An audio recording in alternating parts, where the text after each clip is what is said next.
Guys అందరికి కూడా good morning. ఇవాళ వీడియోలో ఏంటంటే ఎస్ఎస్సి నుంచి అయితే జాబ్ నోటిఫికేషన్ అనేది అయితే రిలీజ్ అయింది. సో దీనికి సంబంధించి ఫుల్ వీడియో అయితే చూద్దాము. సో మనకు అఫీషియల్ వెబ్సైట్ వచ్చేసరికి ssc.gov.in అనే వెబ్సైట్లోకి వెళ్ళి అయితే మనమైతే అప్లై చేయాల్సింది అయితే ఉంటుంది. జాబ్ నోటిఫికేషన్ రిలీజ్ అయింది వచ్చేసరికి కంబైన్డ్ హిందీ ట్రాన్స్లేటర్స్ ఎగ్జామినేషన్ 2025 అండి. So online application starting date వచ్చేసరికి 5వ తేదీ జూన్ 2025 స్టార్ట్ అయ్యి 26వ తేదీ జూన్ 2025 నాటికైతే ఎండ్ అయితే అవుతుంది. సో ఇక్కడైతే ఇవ్వడం జరిగింది చూడొచ్చు. So last date receipt for the online application అనేది అయితే ఇవ్వడం అయితే జరిగింది. సో పేమెంట్కు లాస్ట్ డేట్ వచ్చేసరికి 27వ తేదీ జూన్ 2025 అయితే ఇవ్వడం అయితే జరిగింది. అండ్ విండో అప్లికేషన్ ఏదైనా కరెక్షన్ చేయాలంటే 1 జూలై నుంచి 2 జూలై 2025 వరకు అయితే టైం అయితే ఉంది. అండ్ ఇది ఎగ్జామినేషన్ వచ్చేసరికి 12th ఆగస్ట్ 2025 అయితే పెట్టచ్చు అనేది అయితే ఇవ్వడం అయితే జరిగింది. సో దీనికి సంబంధించి ఏదైనా డౌట్స్ ఉండే కన్నా క్లారిఫికేషన్స్ కోసం అయితే హెల్ప్ లైన్ నెంబర్ అయితే ఇవ్వడం జరిగింది. సో అది వచ్చేసరికి 18009306 అనే హెల్ప్ లైన్ నెంబర్ అనేది అయితే ఇవ్వడం అయితే జరిగింది. సో దీనికి సంబంధించి ఫుల్ వీడియో అయితే చూద్దాము. ఎవరైనా కానీ వీడియోను కొత్తగా చూస్తున్నట్లయితే please like, share and subscribe చేసుకోవడం అయితే మర్చిపోద్దండి గైస్. సో ఇది వచ్చేసరికి ఫస్ట్ పోస్ట్ నేమ్ ఏంటి, శాలరీ విషయాలు అయితే చూద్దాము. ఫస్ట్ది వచ్చేసరికి జూనియర్ ట్రాన్స్లేషన్ ఆఫీసర్ JTO అండి. ఇది వచ్చేసరికి central secretariat office language service అని అయితే ఇవ్వడం అయితే జరిగింది. సో శాలరీ విషయానికి వచ్చేసరికి లెవెల్ 6 కింద అయితే మనకైతే శాలరీని అయితే ఇవ్వడం జరుగుతుంది. సో ప్యాకేజ్ విషయానికి వచ్చేసరికి 35,400 నుంచి 1,12,400 వరకు అయితే ప్యాకేజ్ అనేది అయితే ఇవ్వడం అయితే జరుగుతుంది. నెక్స్ట్ సెకండ్ పోస్ట్ వచ్చేసరికి junior translation officer JTO in armed forces head quarters అని అయితే ఇవ్వడం జరిగింది. సో సేమ్ ఇది కూడా లెవెల్ 6 అండి. 35,400 నుంచి 1,12,400 వరకు అయితే శాలరీ అనేది అయితే ఇవ్వడం జరుగుతుంది. అండ్ థర్డ్ పోస్ట్ వచ్చేసరికి జూనియర్ హిందీ ట్రాన్స్లేటర్ లేదా junior translation office junior translator in various central government ministries departments or organisations అనేది అయితే ఇవ్వడం జరిగింది. సేమ్ ఇది కూడా లెవెల్ 6 కిందకైతే మనకైతే తీసుకోవడం జరుగుతుంది. అండ్ ఫోర్త్ వన్ వచ్చేసరికి సీనియర్ హిందీ ట్రాన్స్లేటర్ అండి.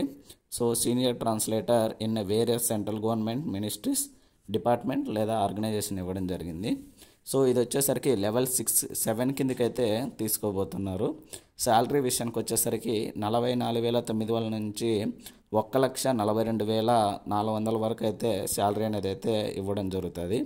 అండ్ లాస్ట్ పోస్ట్ వచ్చేసరికి సబ్ ఇన్స్పెక్టర్ అండి, Hindi translator in central reserve police force అండి. సో మనకు వచ్చేసరికి ఇది లెవెల్ 6 కింద అయితే మనల్ని అయితే తీసుకోవడం జరుగుతుంది. ప్యాకేజ్ విషయానికి వచ్చేసరికి 35,400 నుంచి 1,12,400 రూపాయలకైతే మనకైతే శాలరీ అనేది అయితే ఇవ్వడం జరిగింది. సో ఇక్కడైతే టెంటేటివ్ వేకెన్సీ డీటెయిల్స్ అయితే ఇవ్వడం జరిగింది. సో ఇవి వచ్చేసరికి 437 జాబ్స్ అయితే ఉన్నాయి. సో ది డీటెయిల్స్ అనేది అయితే so candidate may not state wise zone wise అయితే వేకెన్సీస్ నాట్ కలెక్టెడ్ అనేది అయితే ఇవ్వడం అయితే జరిగింది. సో నెక్స్ట్ వచ్చేసరికి so every post wise physically handicapped వాళ్ళకి ఏంటి ఎలా అనేది అయితే ఇక్కడైతే ఇవ్వడం జరిగింది.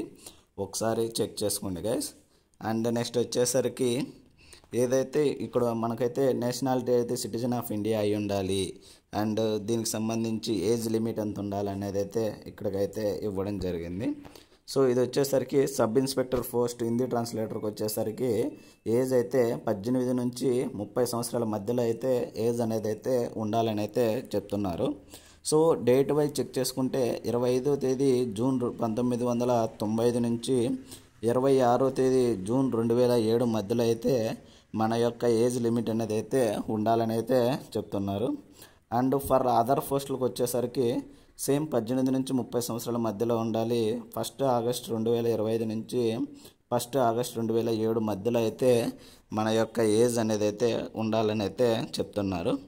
అండ్ ఏజ్ రిలాక్సేషన్ విషయానికి వచ్చేసరికి SC/ST వాళ్ళకు 5 ఇయర్స్, ఓబీసీ వాళ్ళకు 3 ఇయర్స్, అండ్ ఫిజికల్లీ హ్యాండిక్యాప్డ్ వాళ్ళకు వచ్చేసరికి 10 ఇయర్స్ అన్రిజర్వ్డ్ వాళ్ళకి, అండ్ ఓబీసీ వాళ్ళకు 13 ఇయర్స్, SC/ST వాళ్ళకు 15 ఇయర్స్ ఇవ్వడం జరిగింది. అండ్ ఎక్స్ సర్వీస్ మ్యాన్ వాళ్ళకైతే ఇక్కడ ఇవ్వడం జరిగింది 3 years after dedication of the military service అని అయితే ఇవ్వడం జరిగింది. And defence personnel disabled in operation during hostilities అని అయితే ఇవ్వడం జరిగింది, వాళ్ళకైతే 3 ఇయర్స్. అండ్ సేమ్ SC/ST వాళ్ళకైతే 8 ఇయర్స్ ఇవ్వడం జరిగింది. సో దీనికి సంబంధించి అప్లికేషన్ ఫీజు అంతా ఏ పోస్ట్కి ఏ క్వాలిఫికేషన్ ఉండాలి ఏంటని అయితే చూద్దాము. సో ఇప్పుడైతే ఎడ్యుకేషన్ క్వాలిఫికేషన్ అయితే చెక్ చేద్దాము. ఇది వచ్చేసరికి పోస్ట్ కోడ్ A అండ్ Cకి అంటే ఏంటంటే జూనియర్ హిందీ ట్రాన్స్లేటర్ లేదా junior translator office or junior translator వచ్చేసరికి master degree from a recognised university in Hindi with English as a compulsory or elective subject as the medium of examination at the degree level. So మనకేంటంటే హిందీ లేదా English language అయితే కంపల్సరీగా ఉండాలని అయితే చెప్తున్నారు. లేదా master degree recognised university in English with Hindi in a compulsory elective subject అని అయితే ఇవ్వడం అయితే జరిగింది. సో మనకైతే హిందీ ఇంగ్లీష్ అయితే మెయిన్గా కంపల్సరీ సబ్జెక్ట్ అయితే ఉండాలని అయితే చెప్తున్నారు. అండ్ ఇక్కడైతే recognised diploma or certificate course in translation from Hindi or English అని అయితే ఇవ్వడం అయితే జరిగింది. అండ్ నెక్స్ట్ పోస్ట్ వచ్చేసరికి సబ్ ఇన్స్పెక్టర్ హిందీ ట్రాన్స్లేటర్ అయితే ఇవ్వడం జరిగింది. Masters degree from a recognised university in Hindi with English as a compulsory or elective subject as a medium examination at degree level అని అయితే ఇవ్వడం జరిగింది. సో ఇలా ఎవ్రీ డీటెయిల్స్ అయితే ఇవ్వడం జరిగింది. నెక్స్ట్ ఫిజికల్ స్టాండర్డ్స్ విషయానికి వచ్చేసరికి హైట్ అయితే ST వాళ్ళకి వచ్చేసరికి 165 సెంటీమీటర్స్ అండ్ ఫీమేల్స్కి వచ్చేసరికి 155 సెంటీమీటర్స్ అయితే ఇవ్వడం జరిగింది. అండ్ రిలాక్సేషన్ విషయానికి వచ్చేసరికి 162.5 సెంటీమీటర్స్ నుంచి 150 సెంటీమీటర్స్ అయితే ఇవ్వడం జరిగింది. సో చెస్ట్ వచ్చేసరికి ఫర్ మేల్ క్యాండిడేట్స్కి వచ్చేసరికి 162 సెంటీమీటర్స్ నుంచి 150 సెంటీమీటర్స్ అయితే ఇవ్వడం జరిగింది. అండ్ అన్ఎక్స్పాండెడ్ వచ్చేసరికి 77 మీటర్ నుంచి 76 మీటర్స్కి అయితే ఇవ్వడం జరిగింది. ఎక్స్పాండ్ చేసే కొద్దీ అదేంటంటే 82 సెంటీమీటర్స్ నుంచి ఇది వచ్చేసరికి 81 సెంటీమీటర్స్ అయితే ఉండాలని చెప్తున్నారు ఫీమేల్స్కి అయితే. అంటే ఎక్స్పాండ్ చేసినప్పటికీ మనకేంటంటే 5 అయితే పెరగాలి కదా. సో ఆ 5 అనేది సెంటీమీటర్స్ పెరగాలని ఇంత ఉండాలని అయితే ఇక్కడైతే ఇవ్వడం అయితే జరిగింది. నెక్స్ట్ వెయిట్ కూడా ఇవ్వడం జరిగింది. As per standard medical standard ప్రకారం అయితే ఉండాలని అయితే ఇక్కడ ఇవ్వడం అయితే జరిగింది. సో ఐ సైట్ కూడా అయితే డీటెయిల్స్ ఇవ్వడం జరిగింది. 6/6 ఉండాలని and 6/9 in the other I without correction అని అయితే ఇవ్వడం అయితే జరిగింది లెన్సెస్తో. నెక్స్ట్ వచ్చేసరికి పోస్ట్ కోడ్ వచ్చేసరికి D అండి. ఇది వచ్చేసరికి సీనియర్ హిందీ ట్రాన్స్లేటర్. ఇది వచ్చేసరికి master degree of recognised university in Hindi with English as a compulsory subject అనేది అయితే ఇవ్వడం అయితే జరిగింది. సో ఇక్కడైతే ఎవ్రీ క్వాలిఫికేషన్ కూడా ఇవ్వడం అయితే జరిగింది. ఒకసారి చెక్ చేసుకోండి గైస్. అండ్ దీని యొక్క లింక్ని అయితే నేను కింద డిస్క్రిప్షన్లో ఇస్తాను, అక్కడికి వెళ్ళి అయితే వన్స్ చెక్ చేసుకోండి. సో ఎడ్యుకేషనల్ క్వాలిఫికేషన్ వచ్చేసరికి మనకేంటంటే ఈ క్వాలిఫికేషన్ అనేది ఏంటంటే 1 ఆగస్ట్ 2025 నాటికైతే మనకైతే కంప్లీట్ అయి ఉండాలని అయితే చెప్తున్నారు. అండ్ అప్లికేషన్ ఫీజు విషయానికి వచ్చేసరికి సో మనమైతే ఆన్లైన్ ద్వారా అయితే పేమెంట్ అయితే చేయాల్సింది ఉంటుంది. రిజిస్ట్రేషన్ చేసిన తర్వాత మళ్ళీ మనం ఏంటంటే ఆధార్ బేస్డ్ అథెంటికేషన్ గురించి చేయాల్సింది అయితే ఉంటుంది. సో ఇలా ఎవ్రీ డీటెయిల్స్ అయితే ఇవ్వడం అయితే జరిగింది. సో ఇప్పుడు ఏంటంటే ప్రతి ఒక్కటి ఆధార్ ప్రాసెస్ ద్వారా అయితే చేయడం అయితే జరుగుతుంది. సో వన్స్ ఒకసారి చెక్ చేసుకోండి ఏమేమి డీటెయిల్స్ ఇంపార్టెంట్ ఇవ్వాలి ఏంటి అనేది అయితే. సో ఎవరైతే women candidates and SC/ST and physically handicapped ex service man ఉంటారో వాళ్ళకైతే ఎటువంటి అప్లికేషన్ ఫీజు అనేది అయితే ఉండదు. అండ్ ఎవరైతే OBC అండ్ OC క్యాండిడేట్స్ ఉంటారో వాళ్ళకైతే 100 రూపాయలు అయితే అప్లికేషన్ ఫీజు అనేది అయితే ఇవ్వడం అయితే జరిగింది. సో ఈ ఫీజు అనేది ఏంటంటే ఆన్లైన్ ద్వారా అయితే మనమైతే పేమెంట్ చేయాల్సింది అయితే ఉంటుంది. సో ఇది వచ్చేసరికి మనం ఏంటంటే ఆన్లైన్ ద్వారానే పేమెంట్ అనేది చేయాల్సింది, అంటే భీమ్ UPI నెట్ బ్యాంకింగ్ లేదా రూపీ కార్డ్ డెబిట్ కార్డ్ ద్వారా అయితే పేమెంట్ చేయాల్సింది ఉంటుంది. సో ఈ పేమెంట్ లాస్ట్ డేట్ వచ్చేసరికి 27 జూన్ 2025 నాటికైతే ఎండ్ అయితే అవుతుంది. సో ఏంటంటే లాస్ట్ వరకు అయితే వెయిట్ చేయొద్దండి. ఎవరైనా ఎడ్యుకేషన్ క్వాలిఫికేషన్ అండ్ సూటబుల్ అనిపిస్తేనా తొందరగా అయితే అప్లై చేసుకోండి. మళ్ళీ ఏమైనా నెట్వర్క్ ఇష్యూ ప్రాబ్లం అయితే మళ్ళీ మీకు అప్లై చేయడానికి ఇష్యూ అవుతుంది. సో ఎవరైనా కానీ అప్లై చేయాలంటే తొందరగానే అప్లై అయితే చేసుకోండి సార్. అండ్ నెక్స్ట్ కరెక్షన్ డీటెయిల్స్కి అయితే ఆల్రెడీ మనం చెప్పుకున్నాము. 1 జూలై నుంచి 2 జూలై 2 రోజులు అయితే మనకైతే కరెక్షన్ చేసుకోవడానికి అయితే టైం అయితే ఇవ్వడం అయితే జరిగింది. సో ఇది అప్లికేషన్ ఫీజు విషయానికి సంబంధించి. నెక్స్ట్ సెంటర్ ఆఫ్ ఎగ్జామినేషన్ సంబంధించి అయితే ఇక్కడైతే ఇవ్వడం జరిగింది. సో ఇది వచ్చేసరికి name of the examination, centre code ఇవ్వడం జరిగింది. And regional office, states and under their justification అయితే ఇవ్వడం జరిగింది. అండ్ అడ్రస్ ఎక్కడుంది, రీజనల్ ఆఫీస్ వెబ్సైట్ ఎక్కడ ఏంటి అనేది అయితే ఇవ్వడం జరిగింది. So central region Bihar and Uttar Pradesh అయితే లొకేషన్ ఇవ్వడం జరిగింది. ఇది వచ్చేసరికి ప్రయాగ్రాజ్లో ఉంది దీని యొక్క రీజనల్ ఆఫీస్ అయితే. సో నెక్స్ట్ వచ్చేసరికి western region and Andaman Nicobar దీవులు and islands, Jharkhand, Odisha, Sikkim, West Bengal states. ఇది వచ్చేసరికి వెస్ట్ బెంగాల్లో ఉంది రీజనల్ ఆఫీసు. అంటే ఇక్కడ ఎగ్జామినేషన్ సెంటర్స్ ఇవ్వడం జరిగింది. కర్ణాటక, కేరళ, లక్షద్వీప్ అండ్ కేరళ మళ్ళీ ఇవ్వడం జరిగింది. సో ఇవి వచ్చేసరికి ఇక్కడ ఇవ్వడం జరిగింది వచ్చేసరికి ఎగ్జామినేషన్ సెంటర్స్. ఇది వచ్చేసరికి రీజనల్ ఆఫీసు. ఇది వచ్చేసరికి కర్ణాటకలో ఉంది వీటికన్నింటికి. Next Madhya Pradesh and Chhattisgarh and మళ్ళీ మధ్యప్రదేశ్ ఇవ్వడం జరిగింది. సో ఇక్కడ ఎగ్జామినేషన్ సెంటర్స్ అయితే చెక్ చేసుకోండి. ఏంటంటే ఎవ్రీ స్టేట్ వాళ్ళు కూడా డిఫరెంట్ లొకేషన్స్లో అయితే మీరు ఎగ్జామినేషన్కి ఆప్షన్ అయితే పెట్టుకోవడానికి అయితే ఛాన్స్ ఉంటుంది. సో వన్స్ మీరు చెక్ చేసుకొని దాన్ని బట్టి లొకేషన్ అయితే పెట్టుకోవచ్చు ఎగ్జామినేషన్ సెంటర్స్. ఏంటంటే ఒకవేళ ఇప్పుడు ఏపీ స్టేట్ వాళ్ళు అప్లై చేస్తుంటే ఛత్తీస్గఢ్లోనే మీరు ఎగ్జామినేషన్ సెంటర్ పెట్టుకోవడానికి అయితే ఛాన్స్ అయితే ఉంటుంది అలా కూడా. అండ్ ఒకసారి అలా కూడా చేసుకోవచ్చు. And north region Delhi, Rajasthan and Uttarakhand అయితే ఇవ్వడం జరిగింది. అండ్ నార్త్ వెస్టర్న్ రీజియన్ వచ్చేసరికి చండీగఢ్, హర్యానా, హిమాచల్ ప్రదేశ్, జమ్మూ అండ్ కాశ్మీర్, లడాక్, పంజాబ్ ఇవ్వడం జరిగింది. సో దీనికి సంబంధించి రీజనల్ ఆఫీస్ వచ్చేసరికి చండీగఢ్లో అయితే ఉన్నది. నెక్స్ట్ వచ్చేసరికి సౌత్ రీజియన్ వచ్చేసరికి ఆంధ్రప్రదేశ్ అండ్ తమిళనాడు అండ్ తెలంగాణ, పుదుచ్చేరి అయితే ఇవ్వడం జరిగింది. సో దీనికి సంబంధించి రీజనల్ ఆఫీస్ వచ్చేసరికి తమిళనాడులో అయితే ఉన్నది. సో ఎగ్జామినేషన్ సెంటర్స్ విషయానికి వచ్చేసరికి మనకైతే గుంటూరు ఇవ్వడం జరిగింది, కాకినాడ ఇవ్వడం జరిగింది, కర్నూలు, నెల్లూరు, ఒంగోలు, రాజమండ్రి, తిరుపతి, విజయవాడ, విశాఖపట్నం అండ్ విజయనగరం. సో ఇవన్నీ ఏపీ స్టేట్కి సంబంధించి ఎగ్జామినేషన్ సెంటర్స్ అయితే ఇవ్వడం జరిగింది. అండ్ నెక్స్ట్ వచ్చేసరికి పుదుచ్చేరి, చెన్నై, కోయంబత్తూరు, సేలము, మదురై నుంచి వెల్లూరు ఇవైతే ఇవ్వడం జరిగింది. అండ్ తెలంగాణ సంబంధించి హైదరాబాద్, కరీంనగర్, వరంగల్ నుంచి కృష్ణగిరి. సో మళ్ళీ ఇక్కడ ఏపీకి సంబంధించి ఇవ్వడం జరిగింది Srikakulam and Eluru also. So ఇవి మనం ఏంటంటే మనం ఎగ్జామినేషన్ సెంటర్స్ అయితే మనకైతే ఆప్షన్స్ పెట్టుకోవడానికైతే ఉన్నటువంటి కోర్స్ అండి. సో మీరు ఎగ్జామినేషన్ సెంటర్స్ 3 అయితే ప్రిఫరెన్స్ ఇచ్చుకోవాలి కదా. సో అప్పుడైతే మీరైతే వీటికైతే ఇచ్చుకోవచ్చు. అండ్ వెస్టర్న్ రీజన్ వచ్చేసరికి Dadra and Nagar Haveli and Daman Diu, Goa, Gujarat and Maharashtra అయితే. ఇది వచ్చేసరికి రీజనల్ ఆఫీస్ వచ్చేసరికి ముంబైలో అయితే ఉన్నది. సో నెక్స్ట్ వచ్చేసరికి స్కీమ్ ఆఫ్ ఎగ్జామినేషన్ అండి. ఈ స్కీమ్ ఆఫ్ ఎగ్జామినేషన్ వచ్చేసరికి 2 పేపర్స్ కింద అయితే రావడం అయితే జరుగుతుంది. సో ఫస్ట్ వచ్చేసరికి చెక్ చేద్దాము. సో ఇక్కడ ఇవ్వడం జరిగింది part 2 mode of paper, subject ఏంటి, నెంబర్ ఆఫ్ క్వశ్చన్స్ ఎన్ని, నెంబర్ ఆఫ్ మార్క్స్ ఎన్ని అండ్ టైం ఎంత అనేది ఇవ్వడం జరిగింది.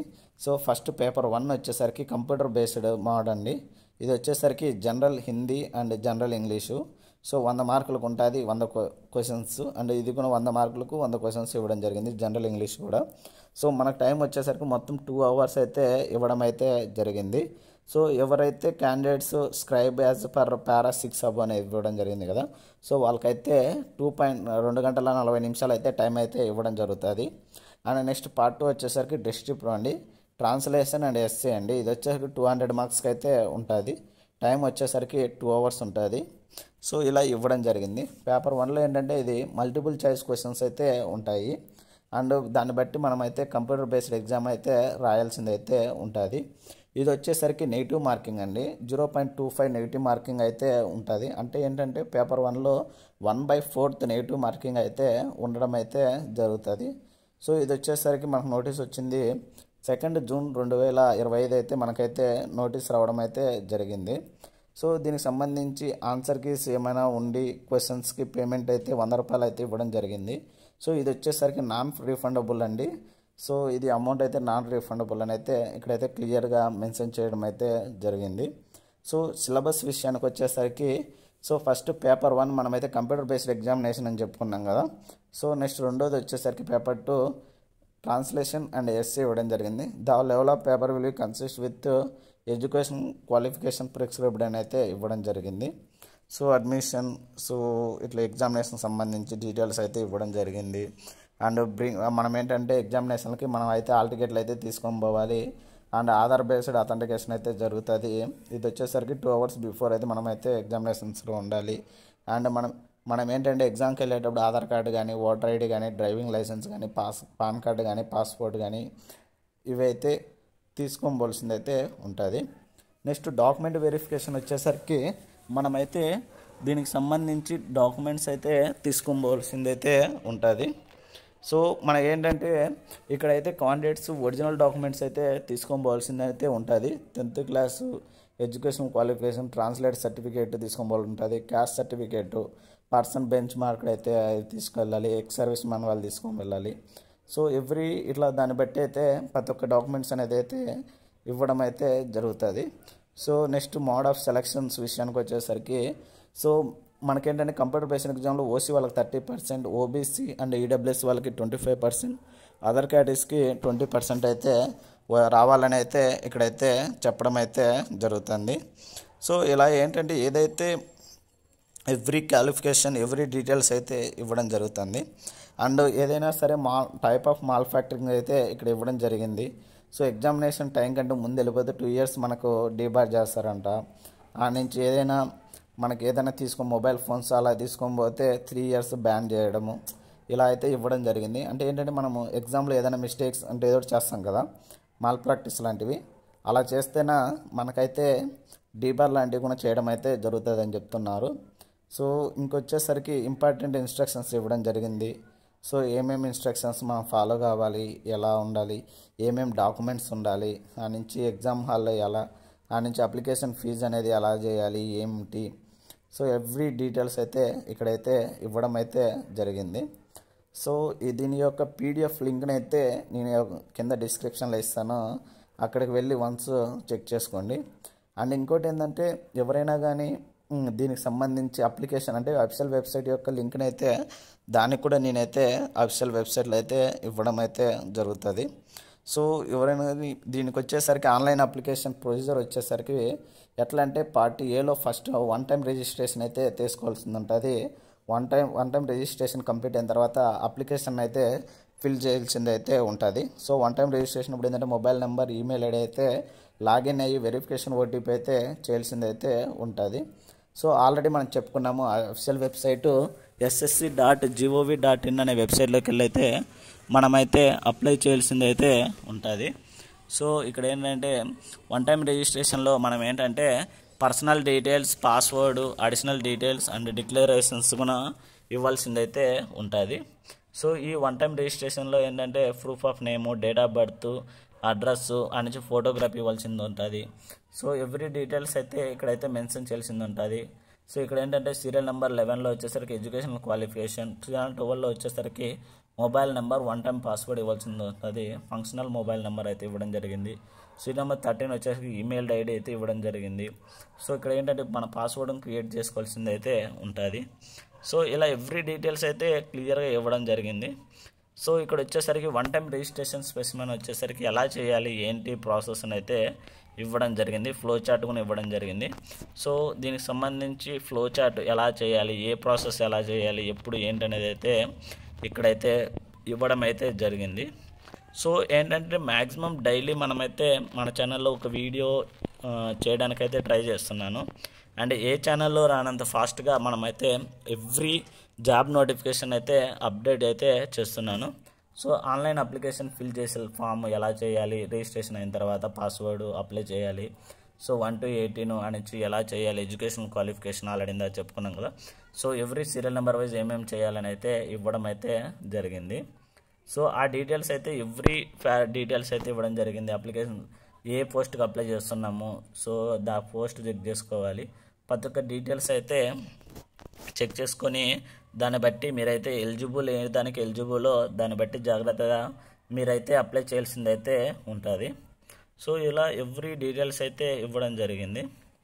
సో నెక్స్ట్ వచ్చేసరికి ఇంకా మనకి ఆల్రెడీ వేకెన్సీ డీటెయిల్స్ అయితే ఆల్రెడీ చెప్పుకున్నాము. అండ్ ఇంకా ఏమేమి ఎట్లా ఉండాలి అని ఫిజికల్ ఎఫిషియన్సీస్ టెస్ట్ స్టాండర్డ్స్ ఎలా ఉండాలి అండ్ నుంచి ఇక్కడైతే డీటెయిల్స్ ఇవ్వడం జరిగింది, మెడికల్ స్టాండర్డ్స్ ఇవ్వడం జరిగింది. సో ఇలా అయితే ఎవ్రీ డీటెయిల్స్ అయితే చెప్పడం అయితే జరుగుతుంది గైస్. సో ఇది ఇవాళ వీడియోలో. ఇలాంటి మరిన్ని వీడియోస్ అండ్ మరిన్ని అప్డేట్స్ కోసం అయితే please like, share and subscribe చేసుకోవడం అయితే మర్చిపోద్దండి guys. Thank you for watching.